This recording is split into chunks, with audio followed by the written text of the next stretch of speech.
So probably the most common reason பார்த்தீங்கன்னா wrong poster. ரொம்ப நேரம் நம்ம வந்து தவறான போஸ்டர் உட்காரதுனால, இல்ல சடனா ஒரு நாள் வந்து நம்ம குனிஞ்சு ஒரு ஹெவி வெயிட் ஒரு பக்கெட்ட தூக்குறோம், இல்ல சிலிண்டர லிஃப்ட் பண்ணி ஹெல்ப் பண்றோம், இல்ல தண்ணி கேன லிஃப்ட் பண்ணி போடுறோம். இல்ல சம்டைம்ஸ் ஒரு நடந்து போம்போது வலிக்கு ஸ்லிப் ஆயிரும். போய் ஸ்லிப் ஆனா முதுகு சிவியரா வலி இருக்குது. ஆ அந்த மாரி இருக்கும்போது யூ கெட் லிட்டில் பேனிக். முதல்ல ரெஸ்ட் எடுக்கிறீங்க, டேப்லெட் எடுக்கிறீங்க. Then you meet a doctor. இனிஷியலா most of them say will take an x-ray and we can do some simple medication exercise சொல்லுவாங்க. அது ரொம்ப நாளா பெர்சிஸ்ட் ஆகும்போது, இல்ல அது காலுக்கு வலி பரவும்போது, which we colloquially call sciatica. இந்த மாரி இருக்கும்போது they will ask for your MRI. எம்ஆர்ஐல தான் நமக்கு வந்து ஸ்லிப் டிஸ்க் அப்படிங்கிற ஒரு டெர்மினாலஜி யூஸ் பண்றோம். ஸ்லிப் டிஸ்க்ங்கிறது என்னன்னு தெரிஞ்சுக்க முன்னாடி அதோட அனாட்டமி பார்த்தீங்கன்னா, நம்ம எலும்பு வந்து ஒரு ஒரு செயின் மாரிங்க. அந்த இண்டிவிஜுவல் ஒரு போன் இருக்குது. அந்த ஒரு போன் நடுவுல வந்து ஒரு டிஸ்க் அப்படின்னு சொல்லிட்டு ஒரு சப்ஸ்டன்ஸ் இருக்கு. அது வந்து ஷாக் அப்சார்பர்.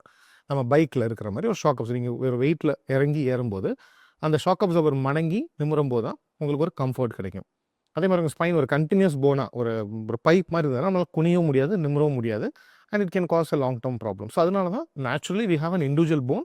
இடைப்பட்ட கேப்ல வந்து வி ஹேவ் சம்திங் கால்ட் டிஸ்க்ங்க. ஸோ இந்த டிஸ்க் வந்து ப்ராப்பரா நம்ம எர்கனாமிக்கலி மெயின்டெயின் பண்ணல, போஸ்டர் மெயின்டெயின் பண்ணல, உங்க மசில்ஸ் வீக்கா இருக்குதுன்னா, நீங்க ஏதாவது ஒரு ஆக்டிவிட்டி பண்ணும்போது அந்த டிஸ்க் வந்து பல்ஜ் ஆகி எய்தர் அங்க பல்ஜ் ஆகி மட்டும் இருக்கலாம், இல்ல அந்த நரம்ப அழுத்தி அதுக்கான ஏற்படக்கூடிய பாதிப்பா கூட இருக்கலாம்.